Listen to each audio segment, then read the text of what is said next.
नमस्कार दोस्तों, स्वागत है आप सभी का आपके अपने चैनल एयरफोर्स एग्जाम पेपर में। दोस्तों, आज के इस वीडियो में हम लोग एयरफोर्स बायो ग्रुप के लिए मैथ के मॉक टेस्ट को सॉल्व करेंगे।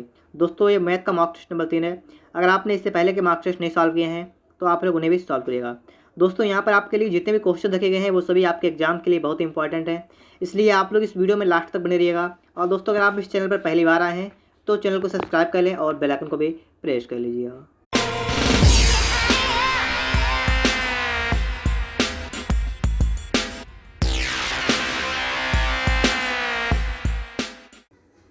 देखिए क्वेश्चन नंबर 1। ए किसी काम को 6 दिन में पूरा कर सकता है तथा बी उसी काम को 8 दिन में पूरा कर सकता है। ए तथा बी 140 रुपये में कार्य समाप्त करना तय करते हैं तो ए को कितने रुपए मिलेंगे। तो दोस्तों, सबसे पहले तो आपको निकालना है कि ए और बी मिलकर किसी काम को कितने दिन में करेंगे। तो यहाँ पर आपको दे रखा है कि ए किसी काम को कितने तक 6 दिन में कर सकता है। ठीक है, ए कर सकता है, देखिएगा अभी मैं यहाँ पर लिख के दिखा रहा हूँ आपको। ए किसी काम कर सकता है 6 दिन में और बी कर सकता है 8 दिन में। अगर हम इन दोनों का लासा लें तो आपका हो जाएगा 24। ठीक है, समझते रहिए बात को। 8 तियाँ 24 और कितना होता है, 6 चौक होता है 24। तो इसका मतलब हुआ कि ए जो है वो एक दिन में 4 काम करता है और बी है वो एक दिन में 3 काम करता है। ठीक है, इनकी इफ़िशेंसी निकल के आ चुकी है। ये आपका है ये वर्क, ये आपकी आ गई इफ़िशेंसी। अब दोस्तों, आपको यहाँ से आपको नहीं निकालना है कि दोनों मिलकर काम को कितने दिन में करेंगे। ये आपसे पूछा नहीं गया है तो वो नहीं निकालेंगे। आपसे पूछा गया ए को कितने रुपए मिलेंगे, ए के रुपए पूछे गए। यहाँ पर आपको करना क्या है, टोटल रुपए लिखना है। ठीक है, टोटल रुपए कितना है, टोटल रुपए आपको देखिए दे रखा है 140। तो आपको लिखना है 140 गुणा। ठीक है, 140 लिखने के बाद हम क्या करेंगे, गुणा लगाएंगे। अब दोस्तों, यहाँ पर पूछा गया ए को कितने मिले, तो ए की इफिशियंसी कितनी है, 4। लिखेंगे 4 अपान में दोस्तों आपको टोटल इफिशियंसी लिखनी है, मतलब 4 ये और 3 ये, तो अपान में आपको लिखना है 7। ठीक है, अब आपका आराम से यहाँ पर निकल के आ जाएगा कितने रुपए मिले, 7 एकन 7, 7 दूना 14 और देखिए 20 चक्कू कितना हुआ, 80 रुपये। तो इसका मतलब हुआ ऑप्शन नंबर डी वाला यहाँ पर राइट आंसर होगा, 80 रुपये उसे मिल गए। ठीक है दोस्तों, आपको अच्छी तरीके से सवाल एक समाज में आ गया होगा। ठीक है, 1 नंबर आपका सवाल लग चुका है। अब दोस्तों, इसके बाद में आपके लिए क्वेश्चन नंबर दूसरा देखेगा। ठीक है, क्वेश्चन नंबर दूसरा। अब दोस्तों, यहाँ पर पहले सवाल को पढ़िएगा। कह रहा है किसी परीक्षा में 38% परीक्षार्थी सामान्य ज्ञान में फेल होते हैं, 29% परीक्षार्थी गणित में तथा 10% परीक्षार्थी दोनों में फेल होते हैं, तो दोनों विषय में कितने परसेंट पास होते हैं। ठीक है, तो दोस्तों यहाँ पर सबसे पहले आपको देखना है कि दोनों में कितने फेल होते हैं। ठीक है, दोनों वाली बात पहले समझना आपको है। 10% परीक्षार्थी दोनों में फेल होते हैं। आपको इसके लिए कुछ ग्राफ बनाना है इस प्रकार से। ठीक है, 2 गोले करने आपको हैं, इस प्रकार से आपको गोले करने हैं जिनमें 2 मतलब एक बीच में कुछ कॉमन आपको जगह मिले। ठीक है, तो इस प्रकार से आप गोले खींच लेना। उसके बाद दोस्तों, आपको एक चीज़ देखना है कि दोनों में कितना हो परसेंटेज है। ठीक है, लिखा है 10% परीक्षार्थी दोनों में फेल होते हैं, तो दोनों वाले आपको दोस्तों आपको यहाँ बीच में कर देना है दोनों। ठीक है, 10% विद्यार्थी जो है वो दोनों में फेल होते हैं, बीच में लिख दिया। अब देखिए स्टार्टिंग में कह रहा है किसी परीक्षा में 38% परीक्षार्थी सामान्य ज्ञान में फेल होते हैं, मतलब एक तरफ जीके वाला है और एक तरफ आपका गणित वाला है। तो देखिए 38% विद्यार्थी जो है फेल होते हैं सामान्य ज्ञान में, जिनमें से 10% हमने यहाँ लिख लिए, तो बचे कितने, 28 बचे। ठीक है, 28% हमने लिख लिया इस तरफ। ठीक है, 28% एक तरफ, 10% बीच में आ गया आपका। अब आपको देखना है गणित में कितने फेल, गणित में हुए 29%, तो 29% का मतलब वो 19 यहाँ पर और 10% यहाँ पर। ठीक है, तो 19 और 10 आपका हो गया 29। तो इतना तो आप लोग अच्छी तरीके से समझ में होंगे। अब दोस्तों, आपको आगे देखना है दोनों विषय में कितने परसेंट पास होते हैं। ये दोस्तों फेल वाले हैं। ठीक है, टोटल फेल वाले यहाँ पर हैं, तो टोटल फेल निकालते हैं। कितना हुआ यहाँ पर, देखिए 28, 10 और 19, इसको जोड़ेंगे 8 और देखिए 9, कितना हुआ, 17 का 7 हाथ से लगा 1, आपका हो गया है 5। 57% आपके विद्यार्थी फेल हो गए हैं। पूछा गया कितने परसेंट पास हुए, तो आपको 100 से आपको 57 को माइनस कर देना है। ठीक है, तो दोस्तों आपका यहाँ निकल के आ गया 43%। तो ऑप्शन नंबर डी वाला यहाँ भी राइट आंसर होगा, 43%। ठीक है दोस्तों, समझ गए होंगे आप लोग सवाल क्वेश्चन तरीके से। क्वेश्चन नंबर 2 का राइट आंसर आपका हुआ 43। अब दोस्तों, इसके बाद क्वेश्चन नंबर 3 पर देखिएगा। देखिए दोस्तों, आपके सामने क्वेश्चन नंबर 3 यहाँ पर आ चुका है। ठीक है, इसको समझिएगा। ए तथा बी स्टेशन एक सीध में एक दूसरे से 110 किलोमीटर की दूरी पर है। एक स्टेशन ए और एक है बी। ठीक है, दोनों के बीच की दूरी आपको दे रखी है, इस प्रकार से बना लेंगे। एक लिख लेंगे ए, एक स्टेशन है बी, बीच की दूरी कितनी है, 110 किलोमीटर। ठीक है, 110 किलोमीटर। अब देखिए, एक रेलगाड़ी ए स्टेशन से प्रातः 7 बजे चलना शुरू होती है, स्टेशन ए थे, और कह रहा है और 20 किलोमीटर प्रति घंटा की चाल से आती है। मतलब यहाँ पर क्या, ए से चल रही है 7 बजे। ठीक है, और कितने किलोमीटर से, 20 किलोमीटर प्रति घंटा की स्पीड से। अब देखिए दूसरी रेलगाड़ी स्टेशन बी से 8 बजे। अब देखिए ये चल रही है दूसरी वाली 8 बजे, ठीक है, मैं लिखता जाऊँगा यहाँ पर। और कह रहा है कि एक की ओर 25 किलोमीटर प्रति घंटा की चाल जाती है, मतलब एक की ओर जाती है और देखिए कितनी जाती है 25 किलोमीटर प्रति घंटा, ठीक है। ये इधर जा रही है और ये वाली इधर आ रही है, ठीक है, दोनों एक दूसरे की तरफ आ रही हैं। अब दोस्तों इतनी बात तो आपको कन्फर्म हो गई होगी। अब आगे देखते हैं हम लोग दोनों किस समय मिलेंगे। तो सबसे पहले दोस्तों आपको देखना है, एक रेलगाड़ी आपकी चली 7 बजे, एक चली 8 बजे। तो पहली वाली रेलगाड़ी जो है वो 8 बजे तक कितनी दूरी तय करेगी, मतलब 1 घंटे में कितनी दूरी तय करेगी, 20 किलोमीटर। तो ये देखिए 1 घंटा 8 मतलब 7 बजे थे, 7 बजे चली, ये 8 बजे, ये 8 बजे कहाँ पर पहुँचेगी, ये 8 बजे 20 किलोमीटर आगे निकल जाएगी। तो मतलब ये वाली मान लीजिए दूरी, ये वाली कितनी, ये वाली दूरी आपकी मान लीजिए 20 किलोमीटर है, ठीक है। ये 8 बजे तक पहुंच गई है, 20 किलोमीटर निकल गई है। तो आपकी दूरी कितनी बची, पूरी थी 110, 110 में से 20 गया मतलब 90 किलोमीटर, ठीक है। ये दूरी आपकी जो बची हुई है, ये दूरी कितनी बची है, ये आपकी दूरी बची है 90 किलोमीटर, ठीक है, 90 किलोमीटर की दूरी बची है। अब दोस्तों आपको दूरी निकल गई है, दूरी आपकी बची है 90 किलोमीटर की, ठीक है, समझते रहिएगा। और दोस्तों आप देखिएगा समय बिल्कुल समान है, 8 बज गए हैं, यहाँ पर भी 8 बज गए हैं, यहाँ पर भी 8 बज चुके हैं। इसके बाद दोस्तों आपको देखना है स्पीड कितनी आएगी। देखिए दोस्तों ये दोनों चाल मतलब रेलगाड़ियाँ विपरीत दिशा में जा रही हैं। विपरीत का मतलब क्या होगा, विपरीत का मतलब होगा इनकी चालें जुड़ जाएंगी। तो चाल हो जाएगी 20 और 25 मतलब 45 किलोमीटर प्रति घंटा, ठीक है। अब दोस्तों आपको निकालना है टाइम। सिंपल सा सूत्र है, समय बराबर दूरी बटे चाल। तो दूरी का मतलब 90 और चाल का मतलब 45, बिल्कुल सिंपल तरीके से निकल के आ गया 2 घंटा, ठीक है, 2 घंटा निकला गया। अब दोस्तों अब हम इसका आंसर क्या करेंगे, लिखा है दोनों किस समय मिलेंगे। देखिए 2 घंटे के बाद मिलेंगे, ठीक है, 8 बज चुका था, 8 बजे के बाद 2 घंटे के बाद मिल जाएंगी। तो 8 में 2 जोड़ देंगे, हो जाएगा 10 बजे। तो इसका मतलब हुआ ऑप्शन नंबर ए वाला यहाँ पर राइट आंसर होगा कि 10 बजे दोनों एक दूसरे को मिल जाएंगे, ठीक है, 10 बजे मिल जाएंगी। ऑप्शन नंबर ए वाला यहाँ पर राइट आंसर होगा। दोस्तों अगर आपको वीडियो अच्छा लग रहा हो तो वीडियो को लाइक जरूर कर दीजिएगा। अब देखिए इसके बाद में क्वेश्चन नंबर 4। क्वेश्चन नंबर 4 देखिए क्या कह रहा है, रामपुरा गांव की इस समय जनसंख्या 625 है। इस समय मतलब वर्तमान में। यदि प्रतिवर्ष जनसंख्या 4% की वृद्धि अपेक्षित है, मतलब प्रतिवर्ष 4% जनसंख्या बढ़ जाती है, तो दूसरे वर्ष के अंत में अपेक्षित जनसंख्या ज्ञात कीजिए। देखिएगा अभी कितनी है, अभी है 625, कितनी बढ़ रही है, एक वर्ष में बढ़ जाएगी 4%। तो उसका मतलब हो जाएगी 104/100 एक वर्ष में। 2 वर्षों की बात की गई, इसका मतलब एक बार और बढ़ेगी इतनी स्पीड से, मतलब 104/100 इतनी हो जाएगी जनसंख्या। अब कितनी हो जाएगी यहाँ पर आपको ये देखना है। तो सबसे पहले दोस्तों हम काटेंगे 25 से, 25 25 आम 625, 25 चक्कू होगा 100। यहाँ देखिए 25 चक्कू 100 और यहाँ 25 सेकंड 25, आपका पहले इतना हो गया। अब आगे देखिए 4 से काटेगा, 4 से यहाँ पर काट लेंगे। तो देखिए 4 दूनी 8 बचे 2, 4 छंग 24। यहाँ देखेंगे यहाँ भी 4 छंग 24 मतलब 26 आएगा यहाँ पर। अब आपका सिर्फ बचा है 26 गुणा 26, सभी जानते हैं इसका होता है 676। 676 का मतलब दोस्तों आपका ऑप्शन नंबर सी वाला यहाँ पर राइट आंसर होगा। 676 हो रहा है यहाँ पर, ठीक है, 676 ऑप्शन नंबर सी वाला यहाँ पर राइट आंसर हो जाएगा। देखिए दोस्तों इसके बाद में आपके लिए अगला प्रश्न क्या करें आपसे, ठीक है, उसे भी समझिएगा। देखिए दोस्तों यहाँ पर आपके लिए अगला प्रश्न यहाँ पर आ चुका है। एक परीक्षा में 40% छात्र अनुत्तीर्ण हुए। यदि अनुत्तीर्ण छात्रों की संख्या 240 है तो परीक्षा में भाग लेने वाले छात्रों की कुल संख्या ज्ञात कीजिए। बिल्कुल सिंपल सवाल आपका है, 40% अनुत्तीर्ण हुए जिसकी वैल्यू आपको रखी है 240। इसका मतलब एक की वैल्यू निकालेंगे, हो जाएगी 240/40। और देखिए 4 छंग 24 आ जाएगा 6, ठीक है। अब दोस्तों यहाँ से आपको निकालना है परीक्षा में भाग लेने वाले छात्रों की संख्या कितनी है। आप सभी जानते हैं परीक्षा में हमेशा 100% छात्र भाग लेते हैं, मतलब 100% के 100% छात्र जो होते हैं परीक्षा में भाग लेते हैं। तो देखिए 6 1% की वैल्यू 6, तो 100% की हो जाएगी 600। ऑप्शन नंबर सी वाला यहाँ पर राइट आंसर होगा 600। इसके बाद दोस्तों आपके लिए नेक्स्ट क्वेश्चन क्या है यहाँ पर।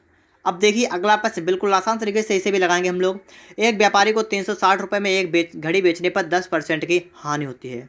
इसका मतलब हुआ आप सभी जानते हैं सीपी हमेशा कितना होता है, सीपी होता है 100%, ठीक है, जिसमें लॉस कितना हो रहा है 10% का। इसका मतलब एसपी कितना होगा यहाँ पर आपका एसपी होगा 90 रुपये, ठीक है, 90। तो दोस्तों यहाँ पर क्या आपका है रखा है 360 में बेचने पर 10% की हानि होती है। इसका मतलब 90% की वैल्यू आपको रखी है 360। 1% की दोस्तों वैल्यू निकालेंगे, हो जाएगी 9 चौक 36। 1% की वैल्यू यहाँ से निकल के आ गई है 4। अब कह रहा है वह 5% लाभ कमाना चाहता है, घड़ी का विक्रय मूल्य याद कीजिए। देखिए दोस्तों क्रय मूल्य इसका था 100 रुपये और चाहता क्या है 5% लाभ। इसका मतलब एसपी कितना होगा 105%। बात समझते रहिएगा डियर। देखिए 105 यहाँ पर आ चुका है, यहाँ पर दोस्तों हम 105 रखेंगे।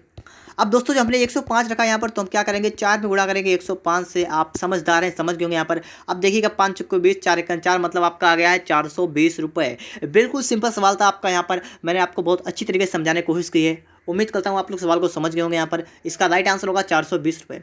दोस्तों मेरे यहाँ पर इस चैनल पर एयरफोर्स बाय ग्रुप के लिए बहुत से प्रैक्टिस पढ़ चुके हैं, ठीक है। आप लोग चैनल की प्ले स्टोर में जाइएगा और वहाँ से आकर अगर आपने सभी वीडियो देख ली तो आपका एयरफोर्स बाय ग्रुप में सिलेक्शन पक्का हो जाएगा, ठीक है दोस्तों। इसलिए आप लोग जितने मार्क्स टेस्ट मैंने पढ़ा दिए सही मार्क्स टेस्टों को अच्छी तरीके से सॉल्व करेगा। और दोस्तों हमारे चैनल को सब्सक्राइब भी कर लीजिएगा। देखिए इसके बाद में आपके लिए अगला प्रश्न क्या आ चुका है यहाँ पर है, इस प्रश्न को पढ़िएगा। बहुत ही मज़ेदार प्रश्न यहाँ पर ये है, किसी गाड़ी के पहिए की त्रिज्या 0.25 मीटर है, 11 किलोमीटर की दूरी तय करने पर में लगभग कितने चक्कर लगाएगा। अब यहाँ पर समझिएगा, एक पहिया है, ठीक है, इस प्रकार से पहिया एक है जिसकी त्रिज्या आपकी है कितनी है 0.25 मीटर, ठीक है, इतनी इसकी है त्रिज्या। और कह रहा है 11 किलोमीटर की दूरी तय करने पर कितने चक्कर लगाएगा। सबसे पहले दोस्तों आप लोग इसकी परिधि निकालेंगे, ठीक है, इसकी परिधि निकालेंगे, उसके बाद ही आगे हम चेक करेंगे। तो इसकी परिधि निकालने के लिए सूत्र क्या होता है, सूत्र होता है पाई नहीं होता है, होता है 2πr, ठीक है। तो देखिए निकालिए यहाँ पर कितना होगा, 2 गुणा पाई का मान कितना रखेंगे 3.14 गुणा, देखिए फिर से देखिए यहाँ पर 3.14 गुणा आर का मान है 0.25 मीटर। हल करेंगे कितना हो जाएगा आपका, देखिएगा यहाँ पर भी देख लीजिए आप लोग। देखिए 345 314 और 25 लिखा हुआ है। देखिए 25 दोना करें हो जाएगा 50, तो हो जाएगा 3.14 गुणे 25 दोना हो गया 50, पॉइंट लग गया, ठीक है। अब आगे देखिएगा, जीरो लग गया, 5 चौको 20 का जीरो वहाँ से लगा 2, 5 एकन 5 2 7, 5 या 15 और आपका 2 अंक के बाद कितना अंक बाद 3 अंक बाद पॉइंट लगेगा, तो आपका आ गया है 15.7 मीटर, ठीक है। ये इसकी आ गई है परिधि। दोस्तों यहाँ पर परिधि निकल के आ चुकी है। अब आपको बताना है कि 11 किलोमीटर की दूरी तय करने पर वाक्य लगभग कितने चक्कर लगाएगा।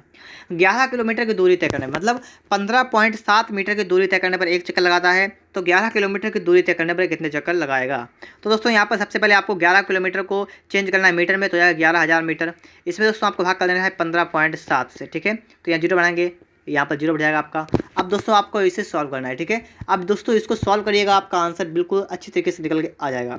5 1 6 7 13। अब दोस्तों ये वाला तो किसी से नहीं कट रहा है। अब आपको दोस्तों यहाँ पर सोचना है, समझना है और यहाँ पर आपको देखना है इसका कौन सा ऑप्शन राइट आंसर होगा, ठीक है दोस्तों। तो यहाँ पर जब आप हल कर लेंगे इसे, तो मेरे हिसाब से आपका लगभग 7,000 आएगा, ठीक है। इसे हल करिएगा, काटिए पीटिएगा और आपका लगभग 7,000 आएगा, तो उसके लिए 7,000 यहाँ पर मान लेंगे। इसके बाद दोस्तों आपके लिए नेक्स्ट क्वेश्चन यहाँ पर आ चुका है, देखिएगा। यदि दो वृत्तों के व्यासों का योग 35 मीटर तथा उनकी परिधि का अंतर 22 मीटर है, छोटे वृत्त का क्षेत्रफल ज्ञात कीजिए। तो दोस्तों यहाँ पर छोटे वृत्त का आपको बताना है क्षेत्रफल। तो छोटे वृत्त का क्षेत्रफल कैसे निकलेगा, सबसे पहले दोस्तों यहाँ पर समझने वाली बात है, त्रिज्याओं को मानेंगे, ठीक है। लिखा है दो वृत्तों के व्यासों का योगफल, इसका मतलब त्रिज्या मानेंगे। पहले की त्रिज्या मान लेंगे R1, दूसरे की मान लेंगे R2, ठीक है। बात समझ गए हैं। अब देखिएगा यहाँ पर क्या है, दो वृत्तों के व्यासों का योगफल है 35। व्यास क्या होता है, त्रिज्या का दोगुना, मतलब 2R1 प्लस 2R2, ये कितना आपका है 35, ठीक है। यहाँ पे इतनी की बात कन्फर्म है। यहाँ थोड़ा और कर लीजिए, हो जाएगा आपका R1 प्लस R2 बराबर 35/2, ठीक है। 35 के बेटे में 2 करेंगे तो आपका जाएगा 17.5। ये नंबर 1 आ चुका आपका है। इतनी बात तो कन्फर्म होगी आपको। अब दोस्तों लिखा है उनकी परिधि का अंतर 22 मीटर है। उनकी परिधि का अंतर, इसका मतलब हुआ देखिए 2π होती परिधि, अगर 2πr1 माइनस 2πr2, ये कितना है, ये है आपका रखा है यहाँ पर 22 मीटर। यहाँ से दोस्तों क्या करेंगे हम 2π कॉमन लेंगे, आपका बचेगा R1 माइनस R2, कितना बराबर कितना है 22। इसे दोस्तों आगे सॉल्व करेंगे तो आपका यहाँ पर कितना हो जाएगा, आप देखिएगा यहाँ पर, ठीक है। यहाँ पर अभी दोस्तों हम देखेंगे यहाँ पर कि आपका ये कितना हो जाएगा। तो यहाँ पर आपका देखिए हो जाएगा 2 गुणा 22/7, ठीक है, इतना कह लेंगे, इंटू R1 माइनस R2 बराबर कितना है 22। तो 22 से आपका 22 कैंसिल होगा, आपका बचेगा R1 माइनस R2 बराबर बचेगा, देखिए 7 उठा तो मतलब 3.5, ठीक है। 3.5 आपका यहाँ पर आ जाएगा। और इसके साथ ही दोस्तों आपका ये वाला था, ठीक है, ये वाला आपका था कितना था, R1 प्लस R2 बराबर 17.5। अब दोस्तों यहाँ पर इसे सॉल्व करेंगे, ठीक है। तो सॉल्व करेंगे, यहाँ पर देखिए ये वाला कट जाएगा, आपका बचेगा 2R1 बराबर कितना बचा है, देखिए 5 5 10 का जीरो वहाँ से लगा 1, 7 3 10 से 11 का यहाँ से लगाया किस आपका, तो आपका R1 आ गया है बराबर 10.5, ठीक है। आपका R1 यहाँ पर आ चुका है 10.5 मीटर। अब दोस्तों आपको यहाँ पर देखना है, लिखा है छोटे वृत्त का क्षेत्रफल ज्ञात कीजिए। ठीक है, छोटे वृत्त का क्षेत्रफल ज्ञात कीजिए। आपके एक वृत्त की त्रिज्या के 10.5, तो दूसरे वृत्त की त्रिज्या कितनी होगी, पहले आपको ये सोचना है। ठीक है, दूसरे कितनी होगी, आप यहाँ पर देखिए इस वाले समीकरण देखिए, तो देखिए आपकी R1 की वैल्यू है 10.5, तो R2 की वैल्यू यहाँ से निकालिएगा तो 17.5 से आप 10 माइनस करेंगे तो आपके कितने निकल जाएगी, आपको यहाँ पर आ जाएगा 5 से 5 गया 0 पॉइंट, और देखिए 17 से 7 के मतलब 7। ठीक है, आपकी आ जाएगी R2 आ जाएगी, कितनी आएगी, 7 आएगी। अब दोस्तों पूछा गया छोटे वृत्त की का क्षेत्रफल। ठीक है, छोटे वृत्त की त्रिज्या आ गई 7, बड़े की हो गई 10.5। ठीक है, छोटे की हो गई 7, बड़े की हो गई 10.5। तो दोस्तों आपको 7 मीटर त्रिज्या वाले एक वर्ग का जो वृत्त का क्या निकालना है, क्षेत्रफल निकालना है। ठीक है, इतनी बात कंफर्म हो गई, तो आप सूत्र रखेंगे पाई आर स्क्वायर और वहाँ से निकालेंगे। कैसे निकालेंगे देखिएगा यहाँ पर, पाई आर स्क्वायर, पाई का मान 22/7 गुणा आर का मान 7 गुणा 7, 7 कटेगा कितना आपका बचा 154। ठीक है, 154 का मतलब वो ऑप्शन नंबर बी वाला यहाँ पर राइट आंसर होगा 154। बढ़ते हैं इसके बाद दोस्तों अगले प्रश्न पर देखिए, निम्न में से न्यूनतम अनुपात कौन सा है। न्यूनतम का मतलब सबसे कम, लिखा है 7/15, मतलब 7 अनुपात का मतलब होता है बटा 15 कर देंगे। अब देखिए काटिए 15 से, पॉइंट लगाएंगे, 0 बढ़ाएंगे 70, 15 मतलब हो गया चक्कू 60, बचा 10 हो गया 100। अब 100 हो गया है तो उसका मतलब 15 छक्का 90, बचा कितना 10, फिर से 100 फिर से छक्का। ठीक है, इतना हो गया। आगे देखेंगे दोस्तों हम लोग 15/23, यहाँ देखेंगे 23 से काटिएगा 150 कर लेंगे, पॉइंट लगाएंगे यहाँ पर। ठीक है, अब देखेंगे 150 हो गया है, 23 पंचे 115, 23 छंगा 138, तो 23 छंगा कितना हुआ 138। कितना बचा दोस्तों, यहाँ बचा है 12, हो गया 120। 120 का मतलब 23 पंचे 115, बचा कितना 5, हो गया 50, 23 दूने 46, इतना आ जाएगा। आगे देखेंगे हो जाएगा 17/25, पॉइंट लगाएंगे 0 बढ़ाएंगे, होगा 71। देखिए 25 छंगा हो जाएगा 150, बचा कितना 20, 20 का मतलब 200 और 25 अट्ठे होता है 200। आगे देखेंगे लिखा है 21/39, इसको देखेंगे 3 से काटेंगे, 3 7 21, 33 अब काटेंगे 83, पॉइंट लगाएंगे 0 आएंगे, हो गया 70, 13 चक्कू 52। ठीक है, 13×5 कितना बचा 5, तो इसका कुछ आ जाएगा। ठीक है, अब यहाँ पूछा क्या गया, पूछा दोस्तों यहाँ पर ये गया था कि न्यूनतम अनुपात कौन सा है, मतलब सबसे छोटा अनुपात कौन सा है। सबसे छोटा का मतलब आपका हुआ 0.466। ठीक है, तो दोस्तों ऑप्शन नंबर आपका ए वाला यहाँ पर राइट आंसर होगा 7/15। ठीक है, 7/15 ऑप्शन नंबर ए वाला यहाँ पर राइट आंसर हो जाएगा। देखिए दोस्तों इसके बाद में आपके लिए नेक्स्ट क्वेश्चन क्या है, 60 लीटर के मिश्रण में दूध और पानी का अनुपात है 2:1।